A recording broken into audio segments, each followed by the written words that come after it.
இதெல்லாம் நடந்து இருக்காது, இவங்களுக்கு நடக்கவும் போகாது. ஏன்னா நான் ஸ்கூல்ல வாத்தியாருக்கு படிக்கிறாரேன்னு நினைச்சு மாடி வைக்க போயிட்டேன். அது ஈஸியா இருந்துச்சு அன்னைக்கு. அதுக்கப்புறம் தான் தெரிஞ்சது வாழ்க்கையில எவ்வளவு தூரம் இழந்துட்டோன்னு. அதுக்கப்புறம் மைலஸ்ல ஒரு கை ஆலம்பா கைனா அங்க அறியாத வயசுல நான் படிக்காம வெளில வந்தேன். அறிஞ்ச வயசுல வாழ்க்கையை படிக்க வச்சிருக்காங்க மக்கள். அப்போதான் இந்த பிசினஸ்ல கத்து கொடுக்க நாங்க தயார், எங்க கூட நிக்க நீங்க தயாரா? ஒரு பிறவிங்க, அடுத்த பிறவி என்னன்னு தெரியாது, போன பிறவி என்னன்னு இருக்கிற பிறவில நான் யார் நிரூபிச்சே காட்டணும்.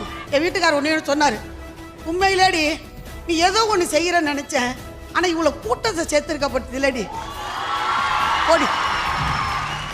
ஏன்னா லேடிஸ் அதிகமா பாரதியார் கண்ட புரட்சி பண்ணுதாங்க. சத்தியமா இங்க இருக்கிற அத்தனை பேருமே சாதாரண குடும்பத்துல பிறந்து வளர்ந்து இன்னைக்கு மாலையெல்லாம் உழுவுது. பார்க்க நீங்க இருக்கீங்க, பார்க்க நானும் இருக்கேன். ஆனா மைலஸ்ல இல்லைன்னா போட்ட மாலையை நான் ஃபர்ஸ்ட் பார்க்க முடியாது. பாரதியார் கண்டு கண்டு கண்டு லேடிஸ் மேல கனவு வச்சு செத்து போயிட்டாரு. ஆனா அந்த கனவை இன்னைக்கு நிறைவேற்ற ஒரு மனுஷன் இருக்கான்னா அதுதான் நம்மளோட மதிப்பு கூற டாக்டர் மோகன் சார்.